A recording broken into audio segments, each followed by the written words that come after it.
नमस्कार दोस्तों, most welcome to संभव education classes. Geography of India की इस सीरीज में आज ये हमारा पार्ट नंबर 5 है और हम लोग फिजिकल जियोग्राफी ऑफ इंडिया में भारत के भौतिक विभाजन अर्थात physical region division of India के बारे में पढ़ रहे हैं। और उसमें हमने ये सीखा कि भारत को 4 बड़े मेजर पार्ट में बांटा गया और वह लैंड के फॉर्मेशन के आधार पर कि लैंड का स्ट्रक्चर कैसा है।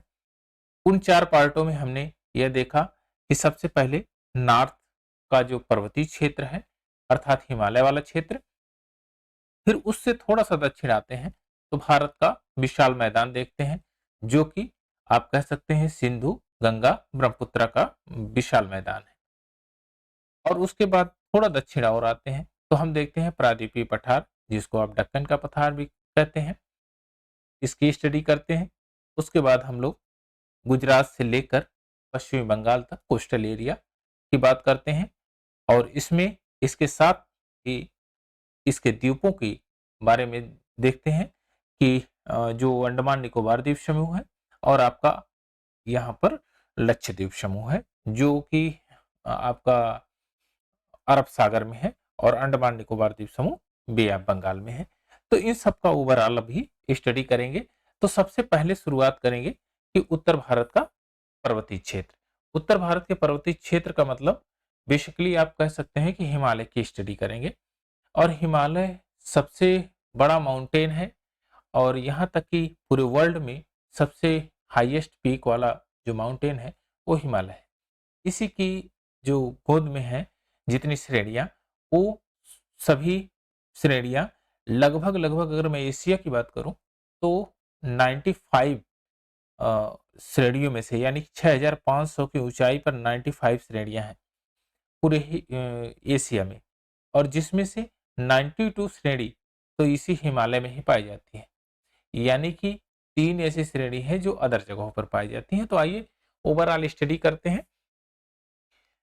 आपने शुरुआत में ही पढ़ा था उत्तर भारत के जो प्रायद्वीपीय प्रदेश इसके हिमालय के बारे में और हिमालय के बारे में यह जानते हैं कि वह इंडिया जो कि कभी गोंडवाना लैंड का पार्ट था और एक प्लेट आपका यूरेशिया। इंडिया जब गोंडवाना लैंड से अलग हुआ तो नॉर्थ की तरफ बढ़ा और जाके फिर यूरेशियन प्लेट से टकराया। उस टकराहट के पहले कई वर्षों का यह प्रक्रम चला और उनके बीच में एक सागर था, टेथिस सागर। टेथिस सागर में इन दोनों प्लेटों का यानी यूरेशियन प्लेट तथा इंडियन प्लेट का, बेसिकली इंडियन प्लेट नहीं है, इसको इंडो ऑस्ट्रेलियन प्लेट कहा जाता है। इंडो ऑस्ट्रेलियन प्लेट का जो मलबा था यानी कि जो ऊपर के सेडिमेंट थे, जो बारिश हुआ इरोजन हुआ उनका, तो जाके टेथिस सागर में डिपॉजिट हो गया। तो वहां पर परत दर परत सैंड जम गई और जिससे अवसादी चट्टानों का निर्माण हुआ। जब ये दोनों सिरे एक साथ में टकराए यानी कि आपका यूरेशियन प्लेट और हिमालय का यह वाला हिस्सा यह टकराया तो ये हिस्सा था हिमालय का, ये इंडिया का ये वाला हिस्सा इतना। जाके जब यहाँ पर यूरेशियन प्लेट है, यूरेशियन प्लेट यूरेशियन प्लेट से टकराया तो इंडिया का जो पार्ट था वह अधोगमित हो गया यूरेशियन प्लेट के अंदर, यानी कि सबडक्शन हो गया यूरेशियन प्लेट के अंदर। यहाँ पर फोल्डेड माउंटेन का निर्माण हुआ यानी कि जो अवसाद टेथिस सागर में जमा थे वो फोल्ड होना शुरू हुए। अब क्वेश्चन ये होता है कि सबसे पहले कौन सा भाग फोल्ड हुआ, तो आप बताएंगे कि यूरेशियन प्लेट का भाग फोल्ड हुआ। अब हिमालय को हम जो है 4 श्रेणियों में बांट के पढ़ते हैं जिसमें पहला है ट्रांस हिमालय, दूसरा है ये है आपका ट्रांस हिमालय, इधर का क्षेत्र ये वाला ट्रांस हिमालय है और यह है आपका बृहद हिमालय, बृहद हिमालय। उसके बाद आपका आता है लेसर हिमालय, फिर आपका आता है शिवालिक हिमालय। 4 हिमालयों की बात करेंगे। तो सबसे पहले हम लोग देखते हैं ट्रांस हिमालय क्या है और फिर उसके और क्लासिफिकेशन देखेंगे ट्रांस हिमालय में कौन कौन सी श्रेणियां हैं, जैसे यहाँ पर जास्कर, उसके बाद आपकी लद्दाख, और फिर सॉरी पहले ऊपर काराकोरम, लद्दाख और फिर जास्कर आई। काराकोरम, लद्दाख और जास्कर, ये श्रेणियां हैं। आप नॉर्थ से साउथ की तरफ बढ़ेंगे तो आपको ये श्रेणियां आपको मिलेंगी। अब इनके इंपॉर्टेंस भी देखेंगे अभी आगे चल के। यह भौगोलिक रूप से युवा यानी कि अभी यंग माउंटेन है, और यह नवीन बलित पर्वत है यानी कि फोल्डेड माउंटेन है। अच्छा, आपने युवा क्यों कहा, इसका भी कारण समझिए। भारत का जो प्लेट है, इंडो ऑस्ट्रेलियन प्लेट, यह आज भी जो यूरेशियन प्लेट के अंदर अधोगमित हो रहा है, जिसके कारण वहां पर भूकंपीय पेटी बनी हुई है और आए दिन भूकंप आते रहते हैं। इससे यह सिद्ध होता है कि अभी इंडोजेनिक फोर्सेस भी काम कर रही है, और यहाँ पर ये जो इंडो ऑस्ट्रेलियन प्लेट है, यह यूरेशियन प्लेट के अंदर सबडक्शन हो रहा है, यानी अधोगमित हो रहा है, जिससे हिमालय की ऊंचाई बढ़ रही है प्रतिवर्ष। तो दूसरा कारण जो नदियां हैं, नदियों का ढाल और भी तीव्र होता चला जा रहा है। तीव्र होने से क्या, कैसे आप बता सकते हैं कि यह तीव्र हो रहा है? जब आप वाटर को बहुत ऊंचाई से गिराइए, जैसे जैसे आप ऊंचाई से गिराएंगे तो आप देखेंगे उसके वेग में वृद्धि होगी, और यही वेग में वृद्धि वहां पर होती है। आप ये बताइए कि अगर आपने कोई बॉकेट में पानी लिया या मग में पानी लिया, आप उसको 1 फीट ऊंचाई से गिराइए धरती पर, और फिर एक मग पानी लीजिए 10 फीट ऊंचाई से गिराइए, तो कौन सबसे ज्यादा खड्ड बनाएगी, यानी कौन सबसे ज्यादा जो है गड्ढा बनाएगी पृथ्वी में? आप कहेंगे जिसकी हाइट ज्यादा होगी, जो 10 फीट ऊंचाई से गिराया गया, वह धरती में ज्यादा यानी धरातल पर ज्यादा गड्ढा बनाएगी। तो इसी कारण से आप ये बता सकते हैं कि अभी भी जो हिमालय की नदियां हैं वो गार्ज बना रही हैं, और काफी ज्यादा तेज उनका जो है वेग है। तो ये ऊंचाई से जैसे जैसे गिरती हैं तो इनका वेग तेज होता है, वहां से बोल्डर भी ले आती हैं, और नीचे वाले हिस्से में जब उनका वेग कम हो जाता है तो वहां पर जमा कर देती हैं। अब आइए थोड़ा सा और देखते हैं। ये पर्वत श्रृंखलाएं पश्चिम से पूर्व की ओर है। आप ध्यान से देखेंगे तो ये पश्चिम से पूर्व की ओर है, पश्चिम से पूर्व की ओर। अब देखिए यहां से, यह आपका पश्चिम, यह पश्चिम है, यह पूर्व है, और ये पश्चिम से पूर्व की ओर है। इस तरह से है, ये पश्चिम से पूर्व की ओर। आप यहां देखेंगे ये पश्चिम से पूर्व की ओर। अब इनका छोर जब देखेंगे हम, तो इनकी जो लेंथ है, इनकी जो लंबाई है, ये 2500 किलोमीटर है। कितना? 2500 किलोमीटर। 2500 किलोमीटर इनकी लंबाई है, और चौड़ाई की बात करें, औसतन चौड़ाई 240 किलोमीटर है। लेकिन आप ध्यान से देखेंगे तो आपको पता चलेगा कि जम्मू कश्मीर में इसकी चौड़ाई ज्यादा है, और जबकि अरुणाचल प्रदेश में इनकी चौड़ाई कम है।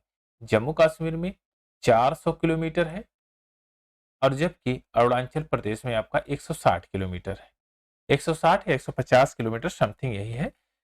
कहीं कहीं 160 किलोमीटर लिखा रहता है, कहीं कहीं 150 किलोमीटर, 150 किलोमीटर है।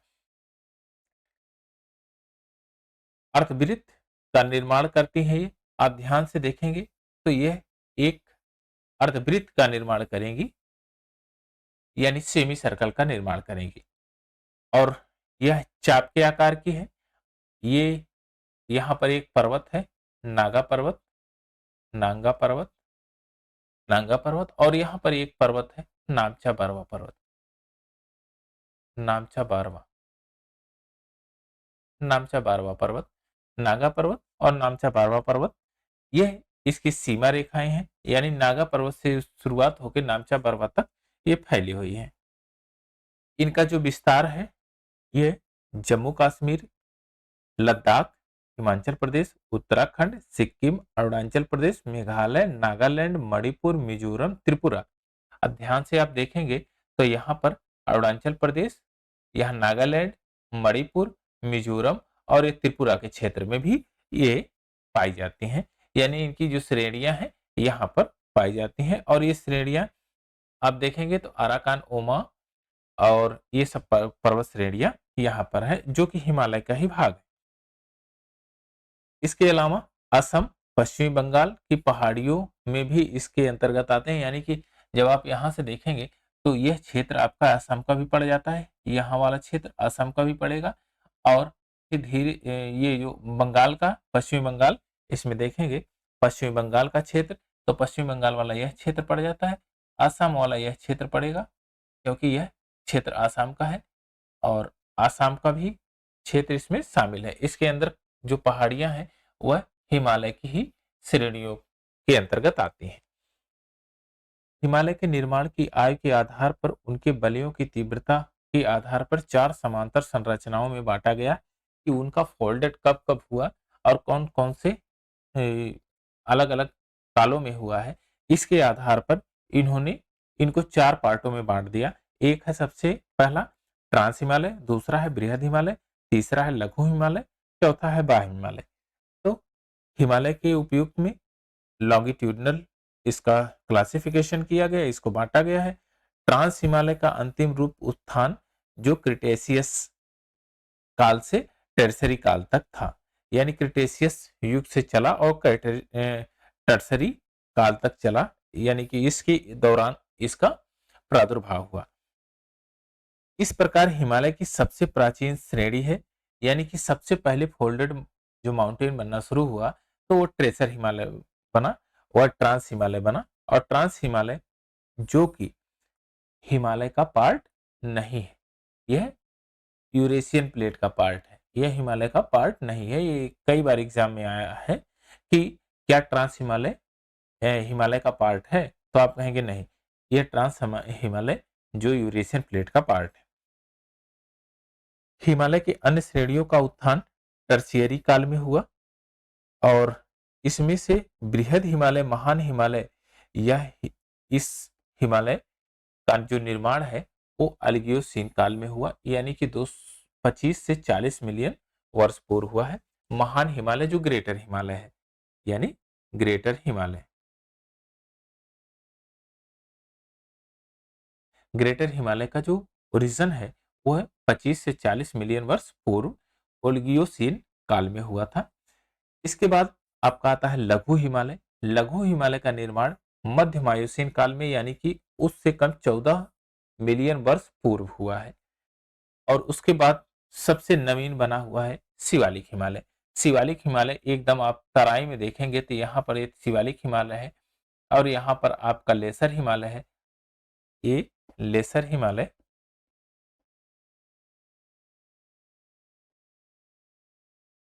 यहाँ पर आप देखेंगे, यह है आपका लेसर हिमालय और ये आपका है बृहद हिमालय। ये बृहद हिमालय यहाँ तक है बृहद हिमालय, और ऊपर यहाँ देखेंगे ट्रांस हिमालय है। तो ये 4 हिमालय की जो श्रेणियां हैं। शिवालिक हिमालय प्लायोसीन काल में हुआ इसका ओरिजिन और 5 से लेकर 1.7 मिलियन वर्ष पूर्व इसका प्रादुर्भाव हुआ था। तो आपने यह भी देखा कि अगर आपसे पूछा जाए कि सबसे प्राचीन में सबसे पुराना हिमालय का कौन सा पार्ट है, तो आप कहेंगे ट्रांस हिमालय, जो कि हिमालय का पार्ट नहीं है लेकिन उसी के अंतर्गत हम उसकी स्टडी करते हैं। तो ट्रांस हिमालय सबसे पुराना है, उससे फिर नया है बृहद हिमालय, फिर उससे नया है आपका लघु हिमालय, फिर उससे नया है शिवालिक हिमालय। तो हम कह सकते हैं शिवालिक हिमालय सबसे नवीन है और इसका जो ओरिजिन हुआ वो 5 से लेकर 1.7 मिलियन वर्ष पूर्व हुआ था। हिमालय के उत्तरी भाग में स्थित श्रृंखला को महान आंतरिक यानी कि हिमालय कहते हैं, ग्रेटर हिमालय कहते हैं और इसको हिमाद्री भी कहते हैं।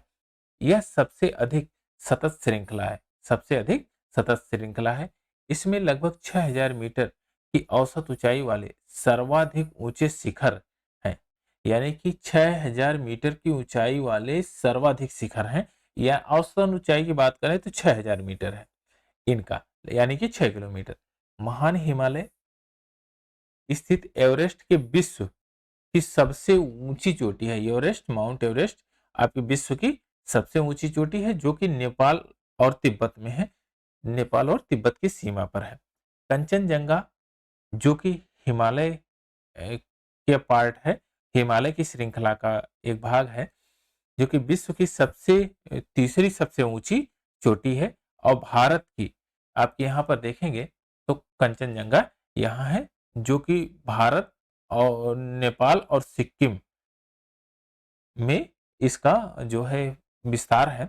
तो आप ये कह सकते हैं कि भारत के सिक्किम राज्य में स्थित यह कंचनजंगा पर्वत जो भारत का सबसे हाईएस्ट माउंटेन है, तो आप ऐसा भी कह सकते हैं। इसका जो लोकेशन है वह तीस्ता और पश्चिमी बंगाल में तामुर नदियों के बीच में स्थित है, यानी तीस्ता और तामुर नदियों के बीच में स्थित है इसकी लोकेशन।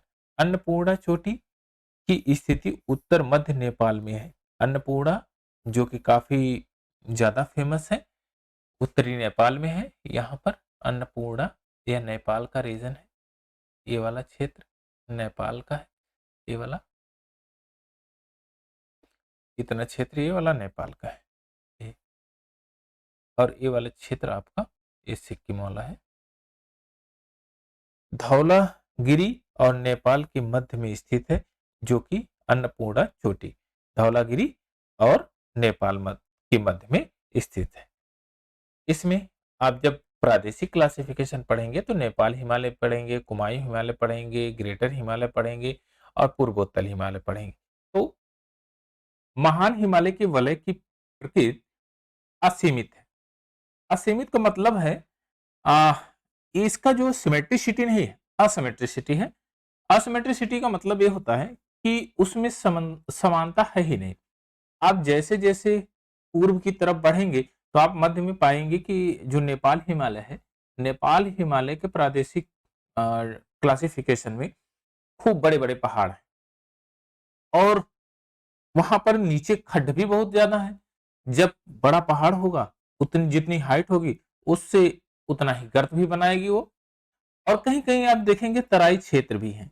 और कहीं पर आप आइए इधर जब आपका पश्चिम क्षेत्र में, जहां पर आपका काराकोरम, लद्दाख, जास्कर और पीर पंजाल, धौराधर ये सब श्रेणियां हैं, तो यहाँ पर देखेंगे इनमें भी खूब समानताएं नहीं है। कहीं पर खूब ऊंची ऊंची चोटियां हैं, कहीं नीचे गर्त है, कहीं पर उसका भावर का मैदान है, कहीं पर तराई का मैदान है, तो कहीं दून का जो है मैदान है, मैदानी क्षेत्र है। तो ये सब चीजों की सिमेट्रिसिटी नहीं है। तो आप ये कह सकते हैं कि इसकी जो प्रकृति है असममित है, यानी कि इसमें सिमेट्रिसिटी नहीं है। हिमालय के इस भाग का क्रोड ग्रेनाइट से बना है। ग्रेनाइट आपने शुरुआत में पढ़ा होगा कि जब धरती शीतलन हुआ तो उस पे ऊपर जो क्रस्ट बनी, जो क्रस्ट का फॉर्मेशन हुआ, क्रस्ट का निर्माण हुआ, वह ठंडा होने के बाद आग्नेय चट्टानों के रूप में था। आग्नेय चट्टानों का ही एक पार्ट था।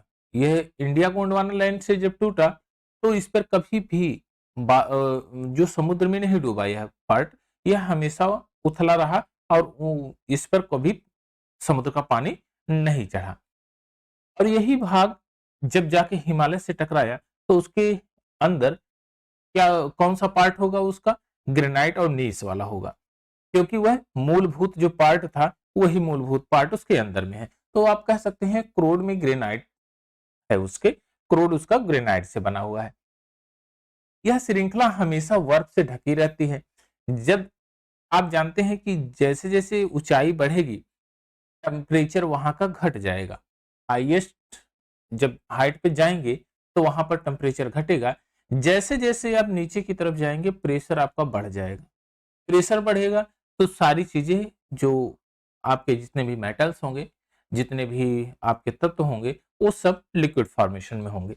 आप इसमें क्लासिफिकेशन, जब अर्थ का क्लासिफिकेशन हम लोग पढ़ेंगे कि उसमें जो क्रोड में क्या है, फिर अपर लेयर में क्या है, बी सेंट्रल लेयर में क्या है, तो आप पाएंगे वहां पर देखेंगे कि जो इनर पार्ट है उसका, तो वह एकदम लिक्विड फॉर्मेशन वाला है कि उसमें जितने भी चीजें हैं सब लिक्विड फॉर्म में है, क्योंकि वहां पर ताप और दाब दोनों ज्यादा है। जैसे जैसे आप ऊपर की तरफ बढ़ेंगे तो आपका टेम्परेचर कम होगा। तो जब बर्फ आपके इस पहाड़ों की जब आप देखेंगे रूपरेखा, तो वहां पर पाएंगे कि ये पूरे बर्फ से आच्छादित रहेंगे। आच्छादित, अब खास बात तो ये है कि कौन से पहाड़ सबसे ज्यादा आच्छादित रहेंगे, नॉर्थ वाले या साउथ वाले। साउथ का मतलब ये काराकोरम, लद्दाख, जास्कर। ये आप अगर ग्रेटर हिमालय आपके सेंटर में है, यह ग्रेटर हिमालय आपके इस सेंटर में है, यहां इसको मैं थोड़ा सा हाईलाइट कर देता हूं। यह ग्रेटर हिमालय आपके अगर सेंटर में है, यह ग्रेटर हिमालय अगर आपके सेंटर में है, तो जो उत्तर के काराकोरम, लद्दाख, जास्कर, इन पर बहुत ज्यादा बर्फ जमी रहेगी, या पीर पंजाल, धौलाधर और शिवालिक में। तो आपका आंसर एकदम स्पष्ट होगा कि जो उत्तर नॉर्थ की है, नॉर्थ की दिशा में है, नॉर्थ है, ग्रेटर हिमालय के नॉर्थ में काराकोरम, लद्दाख, जास्कर, उस पर जमी रहेगी। अब क्वेश्चन और आपसे पूछा जा सकता है कि आप ये बताइए, काराकोरम, लद्दाख, जास्कर, किसमें सबसे ज्यादा बर्फ रहेगी? अब इनमें तीनों में बताना है, तो आप कहेंगे काराकोरम में सबसे ज्यादा रहेगी, क्योंकि काराकोरम सबसे उत्तरी है। और उत्तरी होने का मतलब ये नहीं कि आपका नॉर्थ में होने के कारण बर्फ जमी हो, ऐसा नहीं है। ऐसा इसलिए कह रहे हैं हम कि यहां से ट्रॉपिक ऑफ कैंसर कर्क रेखा गुजर रही है। ट्रॉपिक ऑफ कैंसर, जब सन यहां वर्टिकल होगा 21 जून को, ये ट्रॉपिक ऑफ कैंसर, जब यहां सन आपका वर्टिकल होगा, तो यहां जो नॉर्थ के जितने भी रीजन है, यहां सब, यहां पर पूरी हीटिंग होगी। और आप जानते हैं कि जब यहां पर सूर्य का प्रकाश पड़ेगा तो गर्मी होगी। आप ये बताइए कि यहां पर आपका शीतल भी रहा, कभी ऐसा समय रहा शीतल भी रहा, और कभी ऐसा समय है कि बहुत बढ़िया फोटोसिंथेसिस भी हो रहा है, प्रकाश संश्लेषण वाली क्रियाएं भी हो रही हैं, और प्रकाश से अच्छा खासा जो है वहां पर गर्मी है। तो आप ऐसा कह सकते हैं एक लाइन में कि यहाँ शीतोष्ण जलवायु है। लेकिन आप ये बताइए कि जब पहाड़ों के उस ग्रेटर हिमालय के नॉर्थ में आप देखेंगे काराकोरम के एरिया में, तो आप पाएंगे कि काराकोरम में इस प्रकार की जो है फिनोमिना नहीं हो रही है। कि एक तो काराकोरम ऊंचाई पर है, जो भी सूर्य का प्रकाश उसके ऊपर पड़ता है वह एल्बिडो के रूप में परिवर्तित हो जाता है। यानी कि अगर सूर्य का प्रकाश श्वेत पे पड़ा बर्फ पे, तो वह 90% रिफ्लेक्ट हो जाता है, जस्ट लाइक एल्बिडो हो गया। तो वहां पर तो वनस्पतियों होने का कोई चांसेस है नहीं। चांसेस कहां बनेगा आपका? पीर पंजाल, धौलाधर, शिवालिक, इस क्षेत्र में बनेगा। कब बनेगा? जब सूर्य इसके पास में होगा वर्टिकल।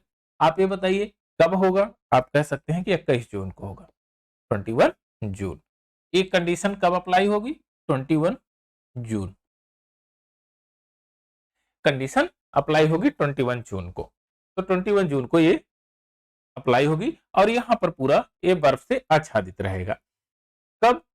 जब आपका ये दिसंबर में यहां पर जाएगा मकर रेखा पर। सूर्य दिसंबर में जब मकर रेखा पर होगा तब होगी।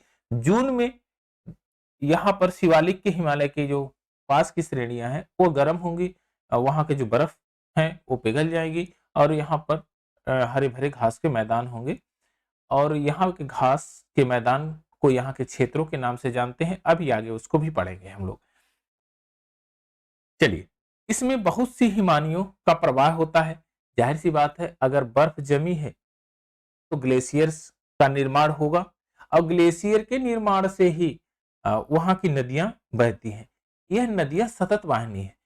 आप ये बताइए, क्या यह हिमालय के ऊपर की पूरी बर्फ कभी गल जाएगी? ऐसा नहीं है।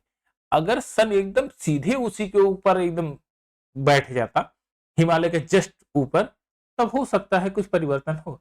लेकिन अगर हाइट बढ़ रही है तो टेम्परेचर कम हो जाएगा, और जो प्रेशर कम होगा तो वहां पर जो है आपका बर्फ फॉर्मेशन होगा। टेम्परेचर 0 डिग्री से कम होगा, बर्फ बन जाएगा। और लाइट का, सूर्य का प्रकाश उस पर पड़ेगा और रिफ्लेक्ट होकर 90% आपका रिफ्लेक्ट हो जाएगा और वायुमंडल में चला जाएगा, तो वहां पर 10% में तो बर्फ पिघलेगी नहीं।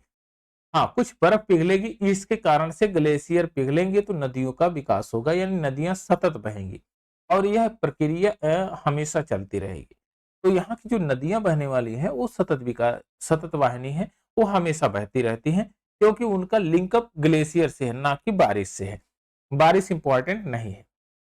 हाँ, जब दक्षिण पश्चिम मानसून आता है, दक्षिण पश्चिम मानसून आता है, तो इससे हिमालय में बहुत सारे जो है बारिश का जो पानी है वो दक्षिण पश्चिम मानसून से लेता है। लेकिन अगर आपसे पूछा जाए कि क्या हिमालय दक्षिण पश्चिम मानसून से ही हिमालय की नदियों का वो प्रादुर्भाव होता है या उसी से ही बहती हैं, उसी से उनमें फ्लो आता है, तो ऐसा नहीं है। इसकी जो नदियां हैं वो सतत वाहिनी है, किसके कारण? ग्लेशियर के कारण। चलिए, महान हिमालय के दक्षिण में स्थित श्रृंखला लघु हिमालय, मध्य हिमालय जैसे आएंगे तो ये पीरी पंजाल, धौलाधर, ये लघु हिमालय की जो श्रेणियां हैं इनको आप कह देते हैं लेसर हिमालय या मध्य हिमालय कहते हैं। इनका निर्माण मुख्यतः अधिक संपीड़न और परिवर्तित शैलों से हुआ है। जब प्रेशर हुआ, कंप्रेशन के कारण दबाव पड़ा, तो ये फोल्डेड माउंटेन के रूप में ओरिजिन हुई। इनकी जो ऊंचाई है 3700 मीटर से 4500 मीटर के बीच में है और इनकी चौड़ाई 60 से लेकर 80 किलोमीटर में है। यहाँ पर आप देखेंगे तो जैसे जैसे आप ये ऊपर की तरफ आप कह सकते हैं कि नॉर्थ की तरफ देखेंगे, आप पश्चिम की तरफ से पूरब की तरफ आएंगे, पश्चिम से पूर्व की तरफ आएंगे, वैसे वैसे उनकी चौड़ाइयों में वृद्धि हो रही है, वैसे वैसे उनकी चौड़ाइयों में वृद्धि हो रही है। मध्य हिमालय में पीर पंजाल श्रृंखला सबसे लंबी है। पीर पंजाल जो कि धौलाधर के दक्षिण में है, यह सबसे लंबी श्रृंखला है। धौलाधर एवं महाभारत श्रृंखलाएं भी महत्वपूर्ण है। इसी श्रृंखला में कश्मीर की घाटी है। आपके जो कश्मीर की घाटी है वो धौलाधर में है। हिमाचल के कांगड़ा और कुल्लू आप जानते होंगे, बहुत बढ़िया जो है दार्शनिक प्लेस भी है, वहां पर लोग बहुत घूमने टहलने भी जाते हैं। तो कांगड़ा, कुल्लू, मनाली, ये सब जो घाटियां हैं ये इसी में पाई जाती हैं, धौलाधर में। हिमालय की सबसे बाहरी श्रृंखला शिवालिक श्रृंखला, इसको बाह्य हिमालय या शिवालिक श्रृंखला कहते हैं। एक्चुअली जो लेसर हिमालय है, बाह्य हिमालय का पार्ट तो ये आपका पीर पंजाल और धौलाधर है, और उसके आप दक्षिण में आएंगे तो शिवालिक हिमालय पड़ता है और ये शिवालिक हिमालय एकदम तराई क्षेत्र में है। नीचे सबसे लास्ट वाला जो हिमालय है वही है शिवालिक हिमालय। इसकी चौड़ाई 10 से 50 किलोमीटर तक है, ऊंचाई 9 से 1100 मीटर तक है। कहीं कहीं आपसे पूछा जाएगा कि इनकी ऊंचाइयों का औसत कितना है, तो आप इनको जोड़ के और भाग दे देंगे तो 1000 मीटर है इनकी जो ऊंचाई है, जो पर्वत है 1000 मीटर के लगभग है। ये श्रृंखलाएं उत्तर में स्थित मुख्य हिमालय की श्रेणियों से नदियों द्वारा लाई गई असंगठित जो है अवसाद हैं उनके कारण इनका निर्माण हुआ है। अच्छा, जब निर्माण की आप बात करेंगे तो आप देखेंगे कि अगर नदियां ऊपर से बह रही हैं जो काफी पीक पे से, तो उनके अंदर वेग बहुत ज्यादा होता है और हिमालय की जो नदियां हैं वह ग्रेटर हिमालय को क्रॉस करके फिर आके आपका पूर्ववर्ती है, एंटीसीडेंट है, जो कि वे आप बंगाल में गिरती हैं और वे जब तराई क्षेत्र में आती है, नीचे की तरफ आती हैं, तो ग्रेटर हिमालय और अन्य हिमालयों को जो पहाड़ है, माउंटेन्स हैं, उनके बड़े-बड़े बोल्डर को ले आती हैं क्योंकि उनके अंदर वेग बहुत होता है और ले आके आपका इस क्षेत्र में, निचले क्षेत्र में वो जमा कर देती हैं और इससे इनके अवसादों से एक क्षेत्र का ही निर्माण होता है। अच्छा, आपसे बार-बार पूछा जाएगा कि ये क्षेत्र क्या होगा? इसको क्या कहेंगे? तो इसको कहेंगे भाबर क्षेत्र। भाबर क्षेत्र वे होते हैं जो नदियों द्वारा लाए गए बड़े-बड़े बोल्डर से बनते हैं। कभी-कभी नदियों को आप देखेंगे तो इसमें लुप्त हो जाती हैं। ये सरिता लुप्त हो जाती है, नदियों का जो है इसमें विलोपन हो जाता है। कब? जब पानी की कमी होती है, तो बड़े-बड़े बोल्डर ऐसा नहीं कि लुप्त हो गई, उनके बीचों से बहती हैं, यानी कि नीचे-नीचे बह जाती हैं नदियाँ। तो निम्न हिमालय, लघु हिमालय और शिवालिक हिमालय के बीच में लंबवत घाटी जो है दून कहलाती है। किसके-किसके? निम्न हिमालय यानी कि लघु हिमालय और शिवालिक हिमालय। इनके बीच में जो घाटियां हैं ये दून के रूप में है। मैं कलर थोड़ा चेंज कर देता हूं। यह दून है। यहां पर आप देखे होंगे देहरादून है, ये सब ये आप उत्तराखंड में देखिए, यहाँ पर ये सब जो है लेसर हिमालय और शिवालिक हिमालय के बीच की जो घाटियां हैं वो दून के नाम से हैं। वो अवसादों के निक्षेपण से हुई हैं। जो माउंटेन का इरोजन हुआ है उसके कारण से बनी हुई वो चट्टाने का इरोजन के कारण हुआ है, और उसमें आपके ह्यूमरस की जो है पर्याप्त मात्रा होती है। तो यहाँ घास के मैदान बहुत अच्छे पाए जाते हैं। उन्हीं मैदानों को, घास के मैदानों को, लंबवत घाटियों को दून के नाम से जाना जाता है, जिसमें प्रसिद्ध है देहरादून, कोटली दून और पाटली दून। ये जो है दून है वहां के। दून एक्चुअली वो क्षेत्र है जहां पर नर्म घासें भी पाई जाती हैं। शिवालिक क्षेत्र के गिरिपाद गिरिपाद क्षेत्र में जो है सिंधु से पूर्व तीस्ता नदी के बीच में है। यानी कि आप देखेंगे तो इसका जो फैलाव है, शिवालिक हिमालय क्षेत्र का जो फैलाव है वो गिरिपाद यानी कि जो आपका सिंधु नदी, इंडस वैली है। ये देखिए, यहां से मैं एक लाइन ड्रा करता हूं सिंधु नदी का। ये आपका सिंधु नदी यहां से निकलती है। ये ये सिंधु नदी, ओह, ये थोड़ा सा इधर से होते हुए आती है, अरब सागर में गिरती है। ये सिंधु नदी है।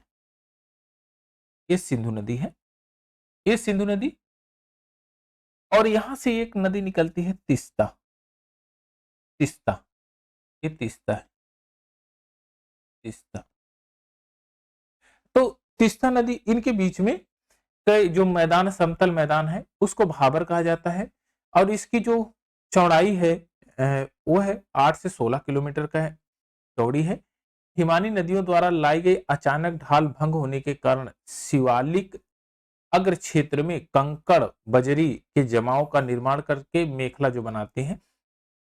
नदियां जो हिमालय से निकलती हैं तो उनके अंदर वेग बहुत होता है, क्योंकि वो ऊंचाई से आ रही हैं और अपने साथ में बजरी, कंकड़ और बोल्डर भी ले आती है। लेकिन जैसे ही वो तराई क्षेत्र में आती हैं और उनका वेग कम हो जाता है, यानी कि समतल क्षेत्र में नदियां बहुत मंद गति से बहती हैं तो उनके अंदर उतना वेग नहीं होता है, इसलिए वे जो अपने साथ में लाई गई कंकड़ बजरी को वहां पर इकट्ठा कर देती हैं और वो क्षेत्र आपका बन जाता है।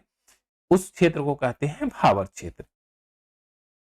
कंकड़ और बजरी की सांद्रता इतनी अधिक होती है कि समूची नदी इसी में विलुप्त हो जाती है। उसके अंदर से बहती, ऐसा नहीं कि एकदम लुप्त हो गई वो बहेगी, नहीं, उसके अंदर से बहेगी और सांद्रता इतनी ज्यादा होती है कि उसमें आपको पता नहीं चलेगा कि इसके अंदर से नदी का प्रवाह हो रहा है। और धरातल पर केवल सूखी घाटी ही दिखाई देती है। भावर मैदान की चौड़ाई पूर्व में कम और पश्चिम में अधिक है।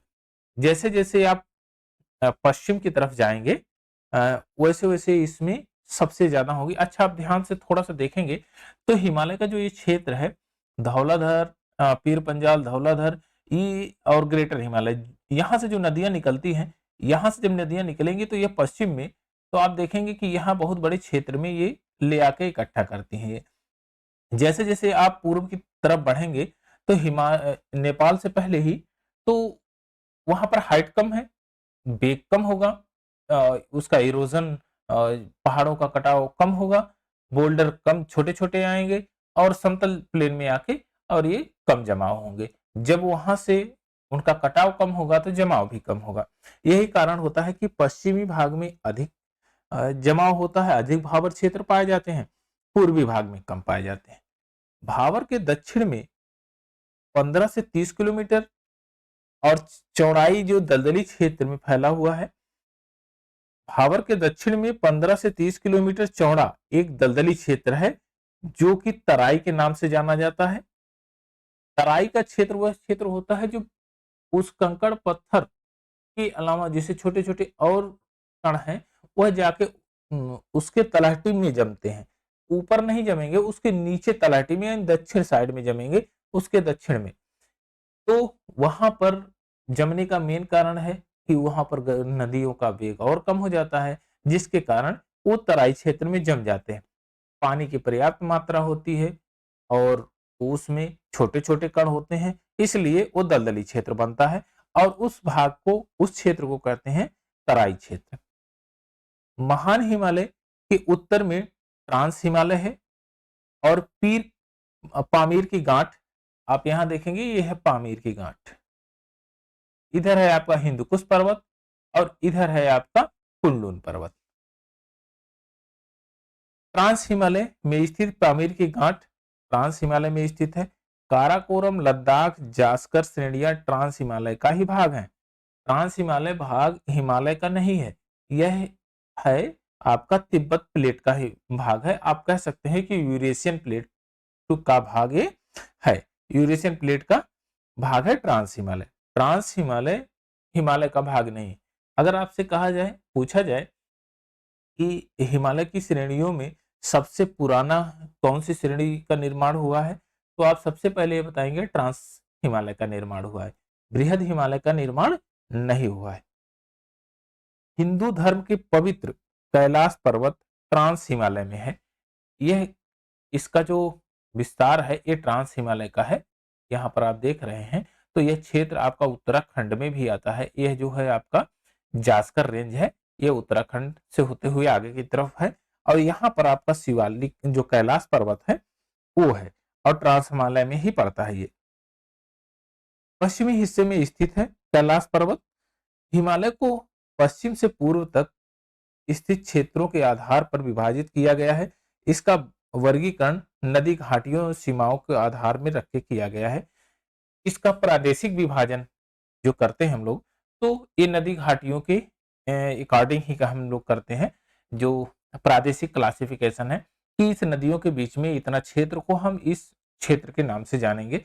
जैसे सतलुज और सिंधु नदी, सतलज और सिंधु नदी के बीच को पंजाब हिमालय के नाम से जाना जाता है। ये पंजाब हिमालय आप यहाँ पर देखेंगे, सतलज, ये सतलज है यहाँ, यह जो क्षेत्र है आपका ये पंजाब हिमालय का क्षेत्र है। यहाँ जो पंजाब हिमालय का क्षेत्र है ये यहाँ से बहती है सतलज नदी। तो यह जो क्षेत्र है ये पंजाब हिमालय, पंजाब हिमालय। पश्चिम में कुमायूं हिमालय है, आप यहाँ देखेंगे तो ये कुमायूं हिमालय है। ये सतलज है, सतलज, सतलज और काली नदी के बीच में आपका कुमायूं हिमालय पड़ जाता है आपका, और काली नदी से तीस्ता नदी के बीच में आपका नेपाल हिमालय पड़ जाता है।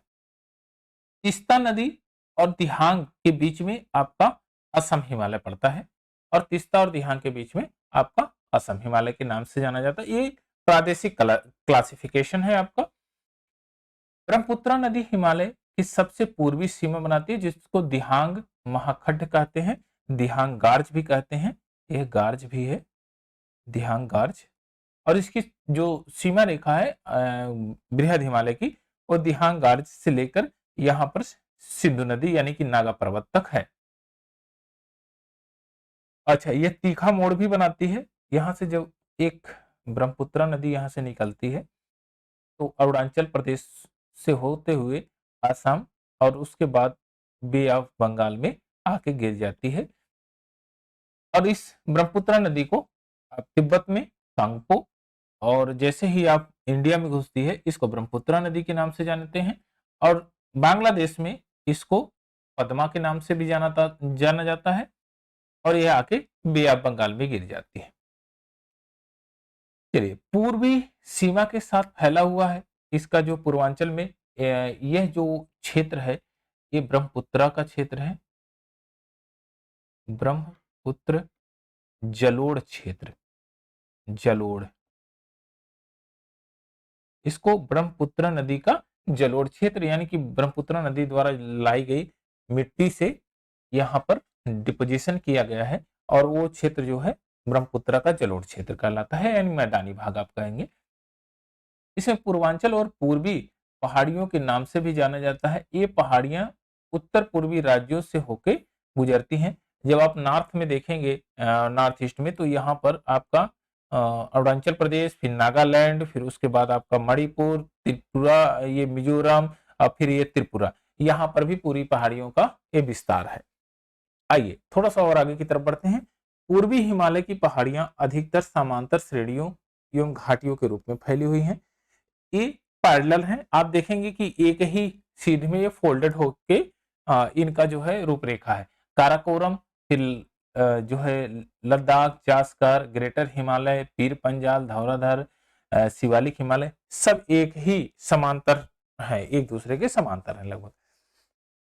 इसी प्रकार से यहाँ पर देखेंगे पूर्वी हिमालय की जितनी भी पहाड़ियां हैं, पटकोई, नागा, मिजो, मणिपुर की पहाड़ियां, यह भी सेम उसी प्रकार से समांतर श्रेणी में है। भारत के लिए हिमालय बहुत बड़ा महत्व रखता है। यह कई कारणों से महत्व रखता है। एक तो क्लाइमेटिक चेंज है, ऊपर से आपका सिक्योरिटी पर्पज से बहुत ज्यादा हेल्पफुल है। तो अगर हिमालय नहीं होता तो कई प्रकार के कुछ जो आज भारत में क्लाइमेट पाई जाती है, शीतोष्ण जलवायु, यह ट्रॉपिकल रीजन में होते हुए शीतोष्ण जलवायु यहाँ पर मिलती है। अगर नहीं होता हिमालय तो जो दक्षिण पश्चिम मानसून है वो सीधे निकल जाती, बारिश भी नहीं करती। और जब नॉर्थ की कोल्ड साइबेरियन विंड आती तो भारत में एकदम ठंडी का प्रकोप होता, और यहाँ पर फिर इसका जो वर्तमान टेम्परेचर है, एटमॉस्फेयर है, ये हमेशा चेंज होता रहता। यदि हिमालय पर्वत श्रेणियां नहीं होती तो भारत में अधिकांश भाग में साइबेरिया से आने वाली शीत लहरों का अनुभव होता। जाहिर सी बात है, अगर ये नहीं रहता तो सीधे आके हमारे ऊपर अटैक करती। सिंधु गंगा के मैदान का विस्तृत जलोढ़ से वंचित रहता है। हिमालय नहीं होता तो सिंधु गंगा का जो विस्तृत मैदान है ये बनता नहीं। जाहिर सी बात है, नदियां नहीं बनती तो जलोढ़ कहाँ से लाएंगे, और नदी नहीं है तो मैदान भी नहीं, फिर कुछ भी नहीं रहता। शायद ये रूपरेखा दूसरी होती। मानसून का प्रतिरूप वर्तमान प्रतिरूप से भिन्न होता, सही है। हिमालय पर्वत मानसून पवनों को रोक कर उपमहाद्वीप में वर्षा का कारण बनता है। जब यहाँ से आपका दक्षिण पश्चिम मानसून जाती है, दक्षिण पश्चिम मानसून, तो आप जानते हैं कि यह मानसून फिर घूम के यहाँ इंडिया में बहुत बढ़िया से बारिश करती है। दक्षिण पश्चिम मानसून इंडिया में अच्छा खासा बारिश करती है, और इसी से ही यहाँ के धन धान्य परिपूर्ण होते हैं। अगर ये नहीं होता तो सीधे ये आगे की तरफ बढ़ जाते हैं, और जिससे बारिश का जो वर्तमान सिनेरियो है यह नहीं होता। साथ ही हिमालय के क्षेत्र से प्रभावित होने वाली सिंधु गंगा एवं उनकी सहायक नदियां अपरदन और निक्षेपण के द्वारा जलोढ़ मैदान का जो निर्माण करती है वो नहीं करती। अटल टनल योजना 9.02 किलोमीटर की है, और यह अटल टनल योजना जो है पूर्वी पीर पंजाल की श्रृंखला में स्थित है। यहाँ पर पीर पंजाल है, यहाँ की श्रृंखला में ये स्थित है। पूरे वर्ष भर मनाली को लाहौल स्फीत घाटी से जोड़ के रखती है। इसका निर्माण सीमा सड़क संगठन द्वारा किया गया, यानी कि इसको कहते हैं BRO, बॉर्डर रोड ऑर्गेनाइजेशन के द्वारा इसका किया गया, और यह भारत के लिए सामरिक दृष्टि से काफी महत्वपूर्ण है। वर्ष 2002 में तत्कालीन प्रधानमंत्री अटल बिहारी वाजपेयी ने इस टनल में पहुंचकर इसकी आधारशिला रखी थी। तो इनकी जो फर्स्ट नाम है अटल टनल, इसी से टनल को तो सेम टनल ही रखा, और अटल जी ने इसका जो है आधारशिला रखी थी, तो इसको उन्हीं के नाम पर अटल टनल रख दिया गया।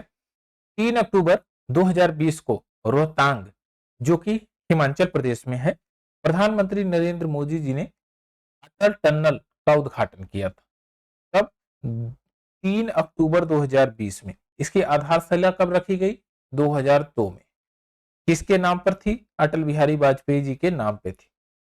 आइए थोड़ा सा और आगे की तरफ पढ़ते हैं। अब आइए हिमालय के कुछ अनुदैर्घ्य उत्क्रम को भी देख लेते हैं।